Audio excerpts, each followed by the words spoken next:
You're listening to WZ Tales. This story is about she said I wasn't ambitious enough while I was paying for her master's degree. Then I found out why. As you listen, ask yourself when you would have walked away. My girlfriend said, "You are not ambitious." I replied, "I don't hate you, I just don't care." Then I collected proof, met with a lawyer, let her scheme play out, and I just watched as her exit plan triggered investigations, federal charges, and a future she never saw coming apart in court. I am Andy. I am a senior data analyst at a Fortune 500 company in Austin. I make around $140,000 a year. I came from nothing, grew up in foster care in Detroit, worked 3 jobs through community college, transferred to the University of Texas, and worked my way up. To me, stability was ambition. Having a steady income, a safe home, and a calm life was my dream. My girlfriend was Shelley. We met 4 years ago in a coffee shop. She was working as a barista, said she was between opportunities, but talked a lot about wanting to get her MBA, build a big career, make something of herself. She was smart and driven. I believed in her. When she got accepted to a business school program, I was proud. Tuition was about $28,000 a semester. I told her I would help. She moved into my apartment to save money. I paid the rent. I bought her the laptop she needed. I paid her tuition directly to the university. I thought we were building a future together. Then, a few months ago, things started to shift. She was on her phone more. She had study groups that went until 2 in the morning. She would come home smelling like cologne that was not mine. When I asked, she said I was being insecure and that I was holding her back from networking. This was the first red flag he tried to ignore because he did not want to see what it meant. 2 weeks before everything blew up, she sat on our couch, in the apartment I paid for, with the laptop I bought her on her knees. She looked at me and said, "You are comfortable, but you are not going anywhere. I need someone who matches my ambition." That sentence stayed in my head. I was funding her entire degree while working full-time, and I still was not ambitious enough. 3 days later, my office building had an HVAC issue and the whole floor got sent home. I worked from our apartment. Shelley did not know I was there. Around lunch, she came home, went straight to the bedroom and closed the door. I heard her start a video call. "Baby, I cannot wait until May," she said. "Just 2 more months and I am done with this." Pause. "No, he has no idea. He thinks I am committed," she laughed. "You were right. He is too nice to ever suspect anything. Once I have the degree, I am gone. His name is not on anything, so legally he cannot touch it. My lawyer already confirmed." I stood in the hallway and felt my hands go numb. This was not just cheating. This was planning. I walked downstairs and sat on the couch for an hour staring at the wall. When she came out, she kissed my forehead like nothing had happened. "Got to run to study group, babe. Do not wait up." I nodded and let her leave. That night I could not sleep. I kept hearing her say, "His name is not on anything," and my lawyer already confirmed. I had paid every tuition bill. I had proof. So what was she planning that needed a lawyer? I did something I am not proud of. While she was asleep, I opened her laptop. She stayed logged into everything. In her email, I found messages to a law firm about asset protection and cohabitation financial rights. Then I opened a Google Doc titled Exit Strategy Final Draft. Inside, she had laid out a plan. She wanted to claim we were in a common law marriage in Texas, then file for a kind of partnership dissolution. She wrote that she would sue me for the full cost of her MBA, $112,000, saying I had promised to support her education as part of our domestic partnership. She wanted to argue that I had broken a verbal contract and owed her. She even wrote down the schedule. She would leave me the day after graduation, move in with her study partner Edward, and file the lawsuit. Edward was a trust fund kid whose dad owned commercial real estate. I saw his texts and her messages. "Your plan is genius," he wrote. "You get the degree, the boyfriend pays for it, you sue him for breach of promise, and we use the settlement for our startup. Beautiful." In the document, she had a line that said, "Andy is too trusting and too proud to fight back. He will settle to avoid embarrassment. At 4 in the morning, I sat there in the dark with that laptop open and realized this was not just betrayal. It was a long con. Sometimes the hardest part is accepting that the person you love is capable of doing something this cold. I took photos of everything with my phone, the entire document. The emails, the texts, all time-stamped. I knew I needed help. Reddit comments on my original post later told me the same thing: get a lawyer. So I did. On Monday, I took the day off and told Shelley I was going in early to the office. Instead, I went to see an attorney named David Shepard. He was recommended by someone on my company's legal team. I handed him a binder with printed copies of everything: the Google Doc, Edward's messages, the law firm emails, my payment records to the university. He read in silence for a while and then said, "This is attempted fraud. She is planning to file a lawsuit she knows has no basis. The fact that she and Edward already plan to use the money for a business shows intent." Then he told me 2 important things. First, Texas is a one-party consent state. That meant I could legally record my own conversations with Shelley as long as I was part of them. Second, we needed a clear paper trail where she agreed that the tuition was a gift with no expectation of payback. So we made a plan.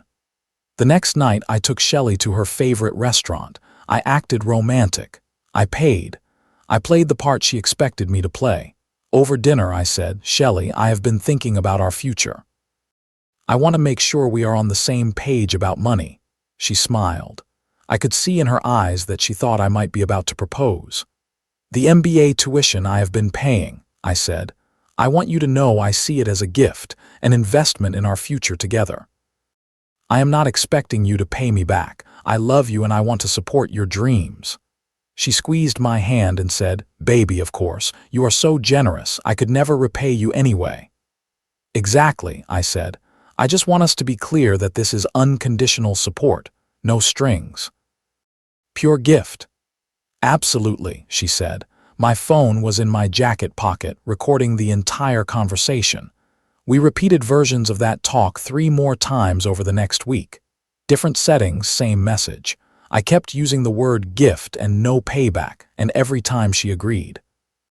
David now had multiple recordings of her clearly saying that the tuition was a gift. Then something happened that neither of us planned. One afternoon, I got a call from the business school's financial aid office. "Mr. Harrison, we are calling about Shelley's account," the woman said. "We show your payments covering her tuition, but we also have a financial aid application from her claiming she is self-funding through loans. It creates a discrepancy." I said, "She applied for financial aid. I have been paying her tuition." There was a pause. "Sir, did you know Miss Jensen has been receiving need-based grants this entire time?" My blood went cold. The officer explained that Shelley had said, on her federal aid forms, that she had no financial support and that she was covering tuition and living expenses with loans. That made her eligible for maximum need-based aid. She had been getting $15,000 per semester in grants while I paid her tuition in full. That meant she was double-dipping. Grant money meant for students who truly needed it, plus my direct payments. They only noticed because they were doing an audit and saw my large payments did not match her no-support claims. I called David right away. He said, "This is federal. This is not just civil anymore." He ran a deeper background check. I thought I knew her. I did not. He found that Shelley had been expelled from her previous university in California in her senior year. The official records were sealed, but his investigator found old student newspaper articles. She had been in a relationship with a professor who was paying for her education. When he tried to end it, she threatened to report him for misconduct unless he kept paying. The university investigated, found that she had been extorting him, and expelled her. She never finished her bachelor's degree. That meant the transcript she sent to her current program was fake. At that point, I realized I had never really known who I was living with. This is where many people still try to fix the relationship, but once there is a pattern of long-term scams, what is left to fix? That Friday, Shelley came home from class glowing. "Edward and I are going to Miami next weekend for a startup conference," she said. "His dad is paying. You want to come?" I looked at her, at this person who had been stealing aid money, planning to sue me, lying about her degree, and I said, "No, you go, have fun." She seemed surprised I did not argue. "Really, you are not worried?" "Why would I be worried? I trust you," I said. She smiled, kissed me, and went to pack. When she left for class the next morning, I called David. "She's going to Miami with Edward," I said. "I think she's going to try to set up more of her story." "Let her," he said. "While she is gone, we go to the university and to the Department of Education. We file our own complaints. Let us see how her exit strategy looks when she is the one under investigation." That weekend, we met with the university's financial aid office, their integrity office, and a federal investigator from the Department of Education's Office of Inspector General. David brought everything: the FAFSA forms, proof of my payments, the documentation from California, the fake transcript. The university's coordinator looked stunned. The federal investigator said they had enough to open a case for fraud and false statements to a federal agency. On Sunday night, Shelley came back from Miami. She was bright and cheerful. Then she did something I never expected. She dropped her bag, walked over to me, and got down on one knee. "I know this is different," she said, "but I cannot wait anymore. These 4 years have been the best of my life. Will you marry me?" She opened a ring box. It was a big diamond, likely several $1,000s. For a second I just stared, then it clicked. Edward had dumped her. I asked, "Shell, where did Edward go after Miami?" She froze. "He stayed a few more days. Why?" "Where is your phone?" I said. "What, why?" "Let me see your phone." After a pause, she handed it over. I opened her messages with Edward. The most recent text from him said, "This was fun, but my dad found out about your legal situation from undergrad. He says you are too risky for the startup. I am not trying to deal with someone else's fraud drama." "Good luck with your plan, though." She had been cut off. Now she was trying to lock me in instead. "Did something happen in Miami?" I asked. Tears started. "No, I just realized what matters. You, us." "Why did Edward say fraud drama?" I asked. She tensed. "You read my texts. That is a violation." "It is illegal. I am calling the police." She grabbed for her phone. "Go ahead," I said. "Call them. Tell them your boyfriend discovered you have been committing financial aid fraud and planning a fake lawsuit. See how that goes." Her face drained of color. "I do not know what you think you found," she said. "I have recordings of you saying the tuition was a gift," I said. "I have your exit strategy document. I have Edward's texts about using the lawsuit money, and the Department of Education has your aid forms." She sat down. I added, "The investigator also knows about California, about the professor, about the fake transcript. It is over, Shelley." Instead of apologizing, she went on the attack. "You cannot prove any of that," she said. "I will say you forced me to say those things. I will tell everyone you are abusive. People will believe a woman trying to get an education over a controlling man who will not let her leave." This was the moment I was grateful I had not confronted her too early. If he had, she might have turned the story on him before any evidence was secure. What she did not know was that while she was in Miami, David and I had also spoken with some of her classmates. Many of them already knew about Edward. 2 students had heard her talk openly about using me for tuition and then leaving. They offered to give statements. Her professor had noticed she rarely studied in the way she claimed, and Edward, when offered a deal, had given investigators his own messages and emails. Shelley did not have much ground left. "Okay," I said. "If that is how you want to play it, I will move out tomorrow. You can keep the apartment until the end of the month. After that, you are on your own." "You are just leaving?" she asked. "What choice do I have? You are right. People might believe you, so I am protecting myself. You wanted me gone in May anyway. Consider this early." I picked up my laptop bag. "The investigator will be in touch," I said. "My lawyer is David Shepard. Direct everything through him." "You cannot just leave," she said. What about my tuition payment for next semester? I paid your tuition as a gift, I said. You said so yourself, many times. There is no next payment. We are not together anymore. Good luck with your degree. I walked out and checked into a hotel. That night, David called. She just left 6 voicemails on my office line, he said. The last one is her admitting she made mistakes and wants to work something out. She is in full panic. The university and federal investigation moved fast. Shelley was called in for an interview. She came with a lawyer. At first, she denied everything and said I was trying to ruin her life. Then they showed her the evidence from Edward, the classmates, and the old California case. Her lawyer told her to stop talking. Within a week, the business school revoked her admission. Her MBA credits were invalidated because her original degree was fake. 2 years of school and over $100,000 gone. The federal investigation expanded. They found she had done similar things at other schools before California, always targeting someone who could pay, always lying on aid forms. The total fraud in aid across all her schemes was over $200,000. She now faces several federal charges: wire fraud, theft of government funds, lying to a federal agency. Her lawyer is trying to get her a plea deal, but the last I heard, she is looking at a few years in prison if convicted. Edward was also running his own scam.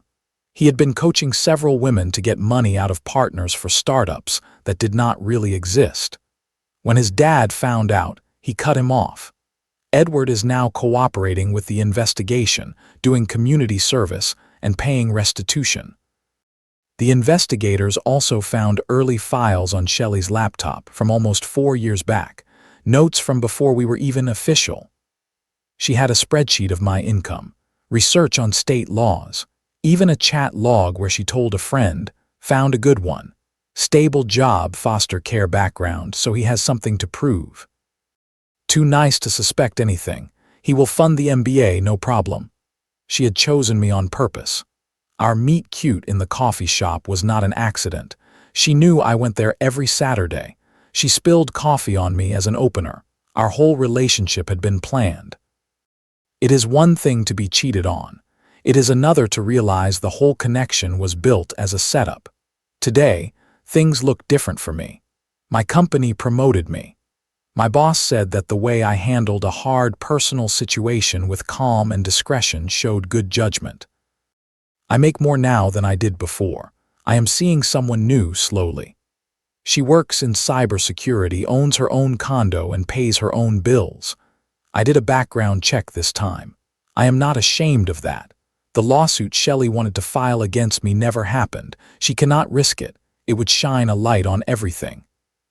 The university set up a fund for victims of fraud, and I am getting back about $15,000 of the tuition. It is not all of it, but it is something.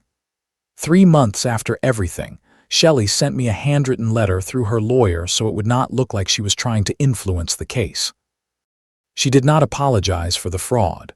She said she was sorry for not appreciating what we had.